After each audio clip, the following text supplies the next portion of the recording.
High প্রসঙ্গের থেকে পচাগর বলছি, এসে গিয়েছি আরো একটা ভ্লগ নিয়ে। তো আজকের ভ্লগের মূল কারণ হচ্ছে গিয়ে জন্মাষ্টমী। তো আমাদের বাড়িতে সেইভাবে কোনো রকমই পুজো পার্বণ হয় না, মানে নর্মালি যেরকম হয়ে থাকে। তো আমাদের বাড়িতে কৃষ্ণ ঠাকুর বা গোপাল এই জিনিসটা খুব মানে আর কি। আর রাত্রি 12টা পেরিয়ে গিয়েছে, মানে আজই পড়ে গেল। আজ ধরো গোপালের জন্মদিন, জন্মাষ্টমী। তো সেই উপলক্ষে আমাদের বাড়িতে একটা ছোট রকম অনুষ্ঠান রয়েছে।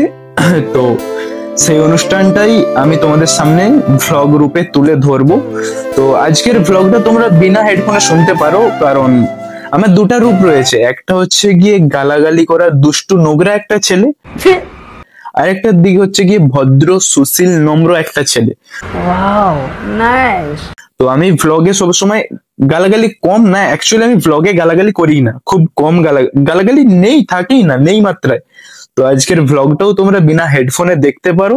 তো চলো শুরু করা যাক আজকে আমাদের ভ্লগ। সারাদিন কি কি হয়, কেমন কি কাটে, সেগুলোই তোমাদের সামনে তুলে ধরবো।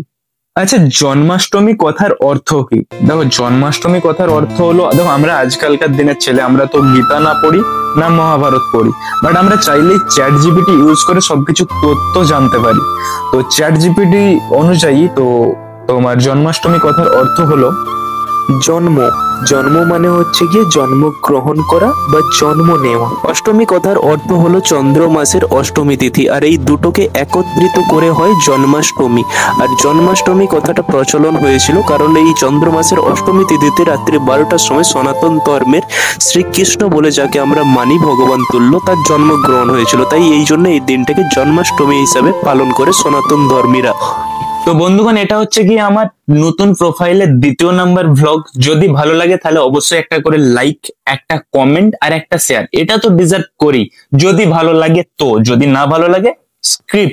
তো এখন আমাদের গোপু সোনা ঘুমাচ্ছে, গোপু সোনা এখন আমাদের নিদ্রায় মগ্ন। তো এটা আমি অষ্টমীর আগের দিন এই ভিডিওটা শুট করেছিলাম, মানে আগের দিন বলতে রাত্রি 12টার পরেই বা। তো এখানে দেখো কত কি পড়ে আছে, আর এখানে আমাদের হচ্ছে কি আমাদের গোপু সোনা বিরাজমান হবে এখানে। আর পাশে থাকবে শিবটি, আরো যে সমস্ত ঘরে ঠাকুর বাকুর থাকে এগুলো পাশেরটা থাকবে, আর এখানে আমাদের শুধু গোপু সোনা থাকবে।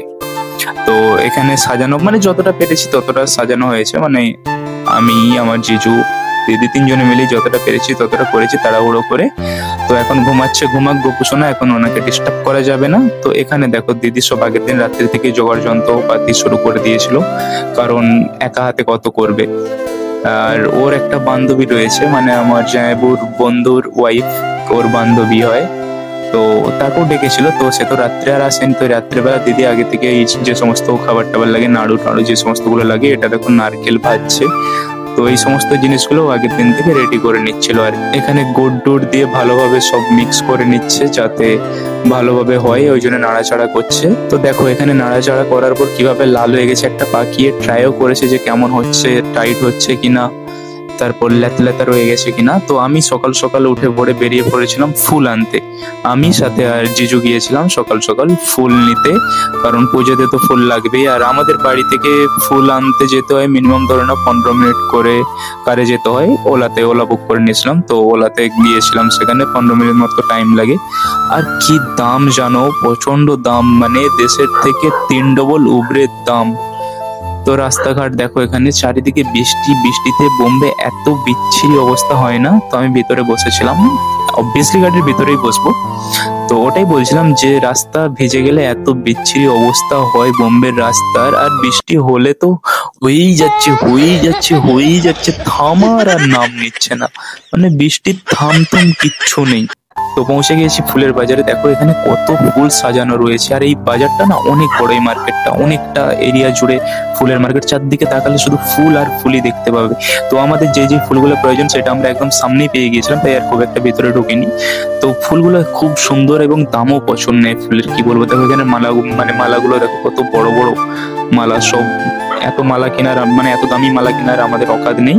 তো এখানে চারদিকটা দেখাই, মানে গোটা মার্কেটে শুধু ফুলই আছে, আর এত সুন্দর সেন্ট না, রজনীগন্ধা ফুল টুলের খুব সুন্দর সেন্ট, মানে একদম ওখানে ঢুকলে একদম মন ভরে যাবে। তুমি কিনো নাই কিনো, তোমার মনটা একদম স্বতঃস্ফূর্ত হয়ে যাবে।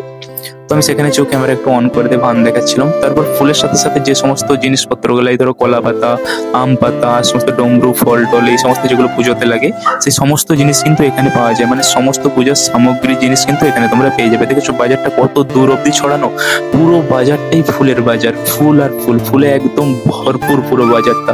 অনেক মানুষজন আসে কেনাকাটা করতে রোজ। এই তো আবার সামনে গণপতি আসছে। তো আমি একদম বাড়িতে ফিরে একদম ফুল টায়ার্ড ভাই। এক তো অনেক রাত অব্দি জেগেছিলাম আগের দিন, হার্ডলি 2-3 ঘন্টা ঘুমিয়েছি। তো ঘুম থেকে উঠে ফুল আনতে চলে গেছিলাম, প্রচন্ড ঘুম পাচ্ছিল। এই তো এখানে এই সমস্ত ফুল টুলগুলো নিয়ে আসছি। ফুলের নামটা ঠিক জানি না, হলুদ গাঁদা, লাল গাঁদা আর রজনীগন্ধা টন্ধা, গোলাপের ইটি সমস্ত কিছু নিয়ে আসছিলাম। তো জামাইবাবু এখানে আগে করে সাজাচ্ছিল। আর এটা তো বেল ফুলের কি বলে ওটাকে জানি না। তো জামাইবাবু সাজাচ্ছিল, বাট আমি তো থাকতে পারবো না, আমার ডিউটি টাইম, আমাকে ডিউটি চলে যেতে হবে, কারণ ডিউটি থেকে ছুটি পাইনি। তো আমি ডিউটি যাবো, ওই জন্য আমি সাজাতে আর লাগিনি। তো এখানে দেখো সেই দিদির ফ্রেন্ডটাও চলে আসছে। ওরা সবাই মিলে সবাই মিলে না, দুজনে মিলে গুলগুলা, লুচি না, লুচিটা আগেই ভেজে নিয়েছিল, সেই ভাজার জন্য রেডি করছিল। আর সেই পুরপিঠা, হ্যাঁ পুরপিঠাই বলে হয়তো ওটা মেবি।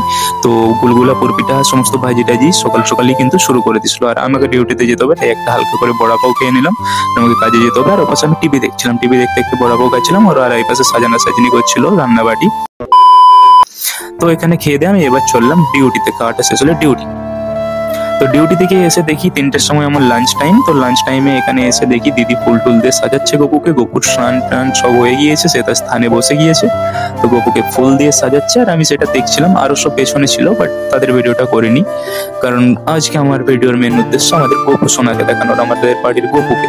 তো সেই জন্য গপুকেই বেশিরভাগ টাইমটা দেখিয়েছি, আর নিজেও টুকটাক ভিডিওতে থেকেছি। তো দেখো এই যে স্নান জল, এই দুধ, তারপর এত ফুল টুল দিয়ে আজ আমাদের গপু স্নান করেছে।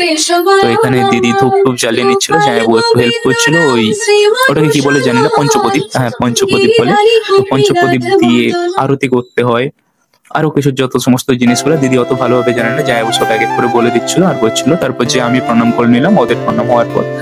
আর দেখো আমি রোজ এটা করি, আমি রোজ স্নান করে করি। তো এটা আমার কাছে নতুন কিছু না। তো গোপালকে একটু পায়েস খাইয়ে দিচ্ছিলাম। তো পায়েস খাওয়ানোর পর এবার জলটা খাওয়াবো। দাঁড়াও, দুটো গপু আছে আমাদের, ওখানে একটা আছে পিতলের আর একটা আছে মোমের। তো দুজনকে খাইয়ে দিচ্ছিলাম। তারপরে যে জলটা এবার খাওয়াচ্ছি গপুকে। মানে একদম বাচ্চার মতো ট্রিট করি। আমাদের ফ্যামিলির লোক একদম গোপাল ঠাকুরকে বাচ্চার মতো ট্রিট করে। তো এবার হালকা শুদ্ধ জলে, গঙ্গা জলে মুখটা মুছিয়ে দিলাম। মানে কোনো দিকে কমতি রাখি না। একটা বাচ্চা যেভাবে খাওয়া দাওয়া করে, ঘুমানো, টাইম টু টাইম স্নান করা, ঠিক সেইভাবেই গোপুরও ট্রিটমেন্ট করে। দেখো গোপুর জন্য কত কি খাবার বানিয়েছে দিদি, মানে সমস্ত ধরনের খাবার, তারপর ফল ফুল সব আছে। এই দেখো কত সুন্দর লাগছে না আমাদের গোপুকে।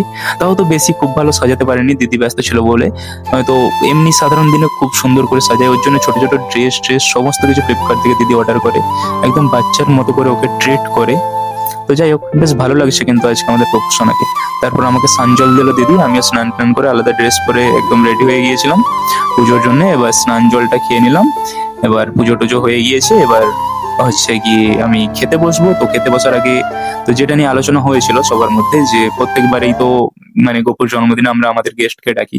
এবারে কেননা আমাদের কলোনির সব বাচ্চাদেরকে ডাকা হয়, ডাকলে বেশ ভালো হয় ওদেরকে ডেকে। তো রাত্রেবেলা জামাইবাবু বললো যে খিচুড়ির আইটেম করলে, খিচুড়ি, ভাজা ভুজি, আলু পোস্ত, এই সমস্ত জিনিসগুলো আইটেম করে সমস্ত কলোনির বাচ্চা টাচ্চাকে ডেকে, গেস্ট তো থাকবেই সাথে, সমস্ত বাচ্চাগুলোকে ডেকে ওদেরকে রাতের ভোজনটা আমাদের বাড়িতে করাবে। তো সেই নিয়ে কথাবার্তা হচ্ছিল, আর আমি সেটাই বলছিলাম। তো অতটা ভয়েস কোয়ালিটি আসেনি, তাই জন্য করে ভয়েস করতে হলো।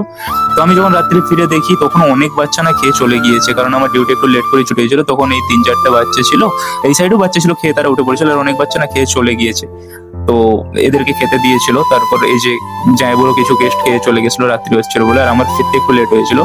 তার মধ্যে এই যে আরো 3জন গেস্ট, তো তাদের ফ্যামিলি মেম্বাররা খেয়ে চলে গিয়েছে বাড়িতে। আর বাকি রইলাম আমরা 3জন, আমি, দিদি আর জিজু, আমরা 3জন খেতে বাকি ছিলাম। তো আমরাও খেতে বসে পড়েছি। বেশি কিছু নেইনি, কারণ সারাদিনে টুকটাক খাওয়া দাওয়া হচ্ছে। ছিল আইটেম অনেক কিছুই, তার মধ্যে আমি নিয়েছিলাম তোমার বেগুনি, আলু পোস্ত আর খিচুড়ি। খিচুড়িটা অসাধারণ হয়েছিল।